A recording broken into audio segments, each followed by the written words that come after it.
네, 안녕하세요. LG아연구원에서 법무 업무를 하고 있는 조정원이라고 합니다. 오늘 저는 에이전트 기반으로 오픈 데이터 컴플라이언스 시스템을 구축한 LG아연구원의 사례에 대해서 소개를 해드리도록 하겠습니다. 먼저 오픈 소스가 아닌 AI 개발 및 서비스 과정에서의 리스크를 먼저 설명을 드리고, 저희가 이런 리스크를 해칭하기 위해서 만든 LG아연구원 내부의 컴플라이언스 체계를 설명드린 이후에 저희가 개발한 에이전트 시스템에 대해서 설명을 드리고, 특히 이번 본 행사의 주체이신 애트리와의 LG아연구원의 협력 소개를 해드리도록 하겠습니다. 먼저 LG아연구원은 2020년 12월에 설립된 LG그룹의 AI 싱크탱크입니다. LG그룹의 사업 난제 해결을 하고 있고, 최신 AI 선행 연구 그리고 AI 윤리 원칙 수립과 이행을 통해서 그룹 차원의 AI 역량을 강화하고 있는 연구원입니다. 저희 연구원은 글로벌 최신 AI 기술을 연구하고 그룹의 핵심 난제 해결을 주도하고 있고, LG 계열사뿐만 아니라 외부 파트너사나 정책기관 그리고 학계와 연구기관과 함께 코워크를 하고 있습니다. 먼저 AI 개발 및 서비스 과정에서의 리스크에 대해서 한번 살펴보도록 하겠습니다.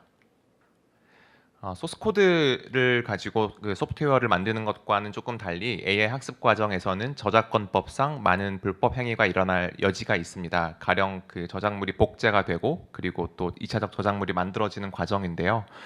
저희가 그 데이터를 전처리할 때는 문서를 텍스트화하기도 하고, 그게 이제 수치화되는 토큰화가 되기도 합니다. 그게 AI 학습이 이루어진 다음에는 더 이상은 복원이 불가능한, 우리가 웨이트라고 부르는 가중치로 변화가 되고요. 우리가 AI 모델 파운데이션 모델을 만든 이후에는 인스트럭션 튜닝이나 파인 튜닝과 같은 튜닝 기법을 통해서 또다시 한번 이 저작물들이 이용되곤 합니다. 그런데 이때는 사실은 저작물을 처음부터 이 토큰화하고 수치화하는 과정이라기보다는 튜닝 과정은 어떤 특정 성능을 발현하기 위한 기법으로서 실질적으로 이 저작물을 그대로 향유하는 목적이라기보다는 그 저작물이 아웃풋으로 혹은 그 아웃풋이 잘 생성되도록 하는 기술적인 방법이라고 말씀드릴 수 있겠습니다. 또한 저희가 그 이 AI를 개발을 하는 과정에서는 소스 코드와 같이 이 AI 학습을 위한 데이터가 저희 스토리지 클라우드에 복제되기도 하고, 요즘은 또 프랙티스상 이 데이터가 저장되는 클라우드와 그리고 학습이 실제로 이루어지는 고성능 CPU나 GPU가 있는 클라우드가 별도로 운영됩니다. 그 과정에서 데이터가 여러 번 복제가 됩니다. 복제가 되기도 하고 또 다른 형태로 변형이 되기도 하고, 이걸 저작권법상은 그 복제 행위 혹은 2차적 저작물 작성 행위로 우리가 규정할 수가 있습니다. 그 과정에서 AI가 모두 다 개발이 된 다음에는 서비스가 되게 되는데, 서비스 되는 과정에서는 생성형 AI가 만들어지고 나서는 그 생성형 AI로부터 나오는 그 아웃풋 생성물이 이게 과연 저작물의 복제인가 혹은 또 다른 2차적 저작물이 작성되는 것인가 하는 논의가 계속 이루어지고 있습니다. 요즘에는 또 레그라고 해서 그 외부 데이터베이스나 사내 데이터베이스 혹은 웹에 있는 데이터베이스를 바탕으로 출처 기반으로 답변을 하는 경우도 많이 있습니다. 이 경우에는 마찬가지로 저작물이 복제되어서 인퍼런스를 하는 GPU 클라우드에 올라가서 그것들이 또 다른 저작물로 2차적 저작물로 만들어지고 그게 복제되거나 배포되거나 하는 행위가 발생합니다. 사실은 이 저작권법이 소스 코드에서도 중요하게 된 것은 몇십 년 전부터 이 분쟁이 많이 발생을 했었습니다. 그때 문제가 됐던 것들이 소스 코드의 저작물성을 누군가가 침해를 했다. 저작권법상 필요한 권리를 제대로 받지 않은 상태에서 그 복제 행위나 2차적 저작물 작성 행위를 했다인데요. 그 모든 법리를 피고 측, 항변하는 측에서는 공정 이용의 법리, 저작권법 하에 공정 이용의 법리로 항변을 합니다. 미국에 있는 공정 이용의 법리를 우리가 2012년에 한미 FTA가 발효되는 시점에서 한국 저작권법 하에 채택을 했습니다. 공정 이용은 총 4가지 요소가 있는데요. 원 저작물의 이용의 목적과 성격, 그리고 원 저작물의 성격, 이용된 부분의 양과 중요성, 그리고 마지막으로 원 저작물의 잠재적 가치 혹은 시장에 이 미치는 영향을 종합적으로 판단을 해서 다소 주관적인 판단을 하게 됩니다. 최근에 이슈가 되는 생성형 AI 관련 2가지 판결이 있었습니다. 이건 짧게 설명을 드려보자면, 첫 번째는 그 어떤 저작자들의 그 저작자들이 엔트로픽을 한번 소송을 했었습니다. 그런데 법원은 일부 그 불법 복제본을 다운로드 받는 과정, 이게 토렌트나 뭐 이런 제트 라이브러리라고 불리는 좀 불법적인 방법으로 입수를 했었는데요. 그 부분에 대해서는 공정 이용에 해당하지 않는다. 그러니까 불법적으로 저작물을 이용했다라는 판결을 냈고, 이 판결에 대해서 엔트로픽과 저작자들이 2조 원의 합의를 했습니다. 그리고 나머지 부분은 공정 이용에 해당한다. 라는 판결을 했고요. 두 번째 판결은 메타 판결이었습니다. 메타는 이 소송에서는 승소를 했습니다. 그런데 제가 여기서 강조드리고 싶은 부분은 판결문을 보면은 여기 빈스 판사라는 분은 그 앞서 만들어졌던 그 판결과 사뭇 다른 판결을 냈습니다. 이분은 메타가 승소하는 판결을 냈음에도 불구하고 대부분의 생성형 AI를 만드는 과정은 저작권법상 불법 행위가 될 것이다. 다만 이 사건에서는 이 원고 측이 제대로 된 불법 행위를 입증해내지 못했다라는 취지의 판결을 내렸습니다. 이렇듯이 소스 코드도 마찬가지고 오픈 데이터도 마찬가지이지만 데이터나 소스 코드를 이용할 때 공정 이용의 법리로 법원에서 판단을 내린다는 것은 굉장히 주관적입니다. 달리 말하면 우리가 이 주관적인 판단이 이루어질 수 있는 법리를 바탕으로 어떤 회사에서 공정 이용이니까 괜찮겠지 하고 컴플라이언스 체계를 만들어가는 것은 굉장히 위험하고 우리가 경험했던 것처럼 20, 30년 전에 이 소스 코드와 관련된 많은 분쟁이 있었고 지금은 소스 코드 컴플라이언스라는 것들을 우리가 많이 알고 있습니다. 마찬가지로 오픈 데이터도 마찬가지로 AI 학습에 관련된 여러 가지 행위가 일어나는 과정이고 많은 분쟁이 시작되고 있습니다. 곧 여러 가지 판결이 계속 나올 거고 그 과정에서 우리는 주목하게 될 것은 공정 이용의 법리가 어떤 판결이 나오든지 간에 판사관, 재판부 혹은 그 중거법상 그 국가별로 다른 판결이 내려질 수 있다, 다른 판단이 있을 수 있다라는 점을 말씀드리고 싶습니다. 그러면 이것들을 어떻게 해서 LGI 연구원이 해칭을 하고 있는가에 대해 좀 설명을 드려보겠습니다. 왜 LGI 연구원은 이렇게 그 오픈 데이터에 대해서 좀 진지하게 컴플라이언스 체계를 갖고 있느냐? LGI 연구원이 만들어낸 AI 모델이 LG그룹 전체의 그 프로덕트에 탑재가 됩니다. 가령 여러분이 곧 이제 대부분의 LG그룹사가 만들어내는 프로덕트에 LGI 연구원의 AI 모델, 뭐 가령 그 엑사원이라는 언어 모델이 탑재가 되기도 하고요. 어떤 산업계에서는 산업 과정에서는 이 AI 모델이 많이 활용되기도 합니다. 그런데 그런 것들이 탑재가 되고 이용이 되면서 소비자에게까지 전달이 되었을 때는 비단 저작권법뿐만 아니라 소비자 보호법과 같은 여러 가지 법률적 문제에 직면하게 되고 그것들을 보호하기 위해서 우리가 리스크를 좀 더 해칭해 보자라는 목적을 가지고 데이터 컴플라이언스 가이드라인과 데이터 컴플라이언스 리포트를 만들었습니다. 특히나 이 데이터를 어떻게 평가해야 되는지에 대해서는 퍼블릭클리 공개가 되어 있으니까 한번 찾아보시기를 권해드리고 싶습니다. 데이터 컴플라이언스를 이행하는 과정에서는 데이터를 수집하거나 혹은 이용하거나 학습하거나 하는 과정에서의 그 법무 담당자 혹은 이제 변호사의 개입이 있고 검토 과정이 이루어지고요. 특히 오늘은 데이터 컴플라이언스 평가 과정, 어떻게 이 데이터를 바라보고 우리가 평가하고 이용할 수 있을지에 대해서 설명을 한번 드려보겠습니다. 저희는 국내 로펌 과 협업을 해서 18가지 평가 기준을 만들었습니다. 왜 하나의 평가 기준이 아니고 18가지 평가 기준이 있어야 할까요?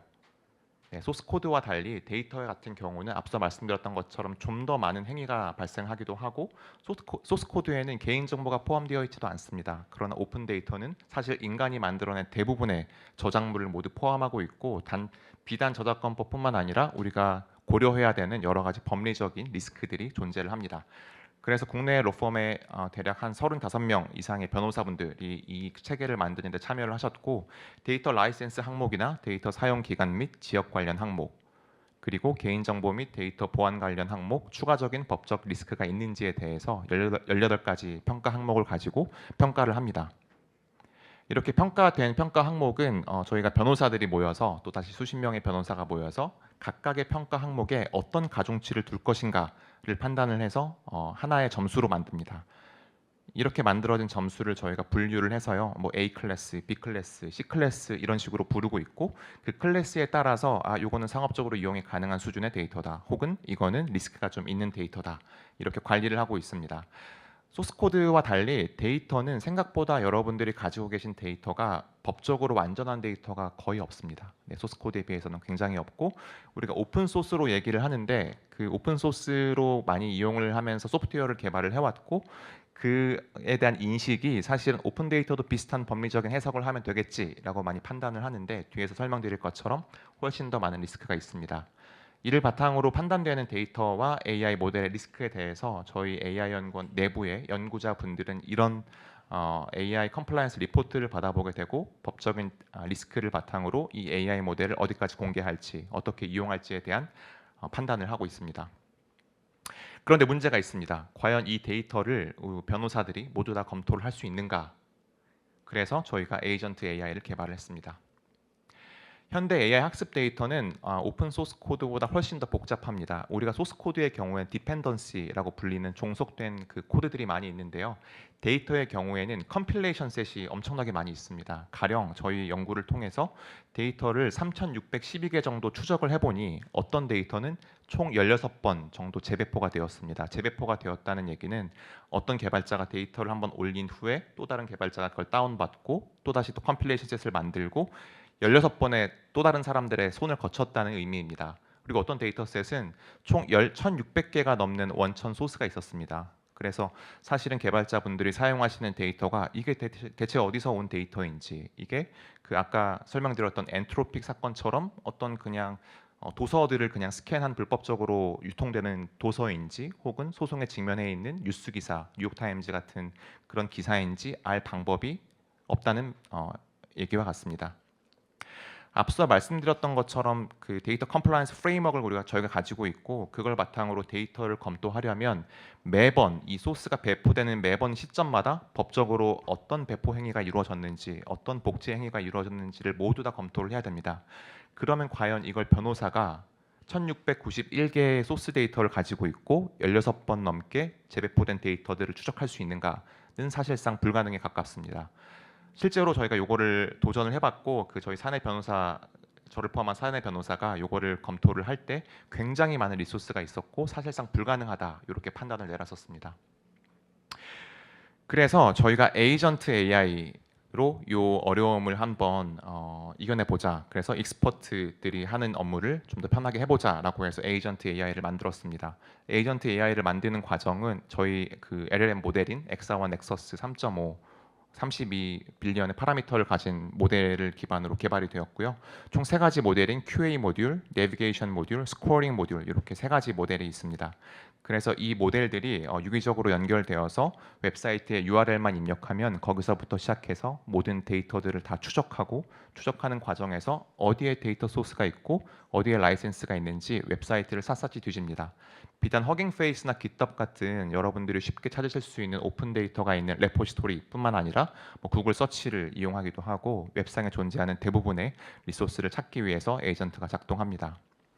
이건 실제 작동하는 영상입니다. 허깅 페이스의 URL을 입력하면 실제로 에이전트가 클릭해보고 모든 걸 다 읽어보고, 어디를 클릭하면 소스가 있겠구나, 어디를 클릭하면 라이센스 정보가 있겠구나와 같이 에이전트가 동작을 합니다. 이 경우에는 이 GitHub 레포지토리에 올라와 있는 그 출처 논문을 직접 찾아보고, 이 논문을 찾아가면 리소스가 소스 데이터에 대한 단서가 있을 것 같다라고 에이전트가 판단한 이후에는 논문의 PDF를 다운로드 받고, 그 다운로드된 PDF 논문에 있는 데이터를 어떻게 만들었다에 대한 소스 데이터들을 찾아냅니다.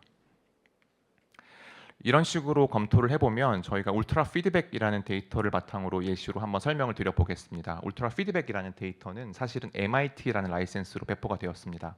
오픈 소스 코드 라이센스를 할 때 MIT라고 우리가 인식을 하게 되면 이게 오픈 소스구나, 누구나 이용할 수 있고 저작권법상 대부분의 이용 허락이 되어 있구나라고 판단을 하는데, 실제로 저희가 에이전트를 바탕으로 울트라 피드백을 한번 추적을 해보니 이게 표면적인 MIT 라이센스가 아니라 웹에서 무분별하게 크롤링된 데이터, 그리고 어떤 경우에는 GPT를 이용해서 만들어진 데이터, 오픈 AI의 이용 약관을 보면은 경쟁 AI 모델을 개발하는데 GPT를 사용하지 말라라고 되어 있습니다. 이제 그런 부분을 찾을 수가 있었고, 이를 바탕으로 저희 표면적인 서페이스 라이센스만 검토했을 때는 저희가 A 클래스, 이게 상업적으로 이용할 수 있는 라이센스구나라고 판단할 수도 있었지만, 다 뒤져보니까 이게 굉장히 위험한 데이터구나, 대체 출처를 알 수가 없고 위험한 툴들을 많이 이용했구나라는 것들을 알 수가 있었습니다. 그래서 상업적으로 이용 가능하다고 판단된, 여기서 상업적으로 이용 가능하다고 판단된이라는 의미는 오픈 소스 코드에서 우리가 알고 있는 오픈 소스 라이센스를 의미합니다. GPL 라이센스, 아파치 라이센스, MIT 라이센스, 이렇게 우리가 사실은 상업적으로 이용 가능하다고 판단된 라이센스만 가진 학습 데이터를 2,852개를 한번 모두 다 추적을 해보았습니다. 그 추적 결과는 21.21%인 605개의 데이터셋만 실질적으로 상업적으로 이용이 가능했습니다.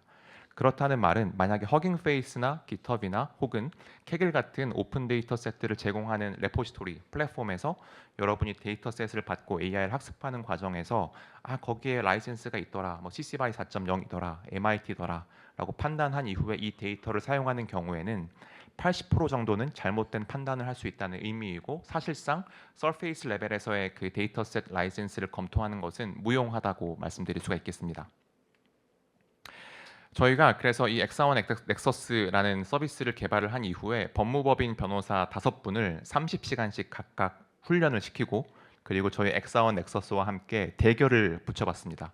누가 데이터 소스를 잘 찾나, 누가 더 라이센스 정보를 잘 찾나 대결을 시켜보았는데, 저희 휴먼 익스퍼트가 데이터 디펜던시를 64% 정도밖에 못 찾았고요. 저희 엑사원 넥서스는 81% 정도의 정확도를 보였습니다. 여전히 개선해야 될 부분이 많이 있고 사람이 좀 더 개입을 해야겠지만, 이게 디펜던시를 찾는 게 이 그 스케일 때문에 어려운 것뿐만 아니라 사람이 다 논문을 읽어보고 웹사이트를 다 뒤져서 어디에 숨어 있는지도 모르겠는 이 데이터 소스에 대한 단서를 찾는다는 것이 굉장히 어려운 태스크이구나라는 것을 알 수가 있었고요. 시간과 비용은 사실 제가 직접 그 변호사분들에게 받은 그 견적 얼마 청구서를 바탕으로 한번 비교를 해봤고, 저희 그 GPU 인퍼런스 비용을 가지고 한번 비교를 해보았는데요. 물론 이게 수십 배, 수백 배 이상 차이가 많이 났습니다. 그래서 사실상 인간이 이걸 할 수 있는 범위를 불가능한 범위에 있는 그 업무를 에이전트 AI로 실현해 나가고 있다라는 의미입니다. 마지막으로 그 에트리와 LGI 연구원이 얼마 전에 MOU를 체결했습니다. 그래서 이 협력에 대한 소개도 드려보고자 합니다. 여기 저도 뒤에 사진에 있는데요. 에트리하고 LGI 연구원이 요 엑사원 넥서스뿐만 아니라 저희가 엑사원을 바탕으로 에트리에 기여할 수 있는 기술적인 부분이 뭐가 있는지 한번 보기도 하고, 그리고 또 엑사원 넥서스 외에도 오픈 소스 커뮤니티에 같이 기여할 수 있는 게 무엇인지 한번 살펴보고 또 논의하고 좋은 성과들을 만들어낼 수 있도록 이렇게 협력을 체결했습니다. 엑사원 넥서스에 대해서 여러분께서도 이 nexus.lgresearch.ai를 접속을 하시면 몇 가지 데이터들 저희가 만들어 놓은 데이터 리포지토리인데요. 검토된 결과를 보실 수가 있습니다. 그래서 클릭하시면 이 데이터에는 어떤 디펜던시가 있구나, 어떤 소스 데이터가 있었구나를 보실 수 있고, 어떤 경우에는 이게 클릭을 계속 하시게 될 수도 있습니다. 왜냐하면 이 데이터가 재배포되었고 또 재배포되었고 여러 번 재배포되는 과정을 저희 에이전트가 모두 다 추적을 해서 이 데이터 이 검토 결과를 넥서스에 올려놓고 있으니까 한번 살펴보시면 좋을 것 같고, 또 어떤 버튼을 누르면 이게 법적으로 어떤 판단을 했구나. 저희 에이전트는 단순히 데이터를 추적하는 것에 그치지 않고 추적하는 과정, 저희가 이걸 노드라고 부르는데요. 각 노드별로 데이터가 재배포되는 별로 여기서는 어떤 툴이 이용이 되었구나.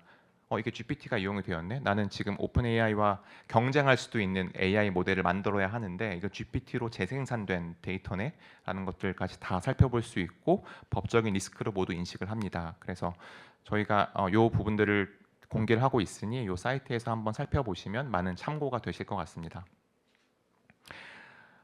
저희가 사실은 이 에트리에도 이런 식으로 리포트를 제공해 드릴 예정에 있고, 이 내용에 대해서 계속 협력하면서 발전을 해나갈 예정입니다.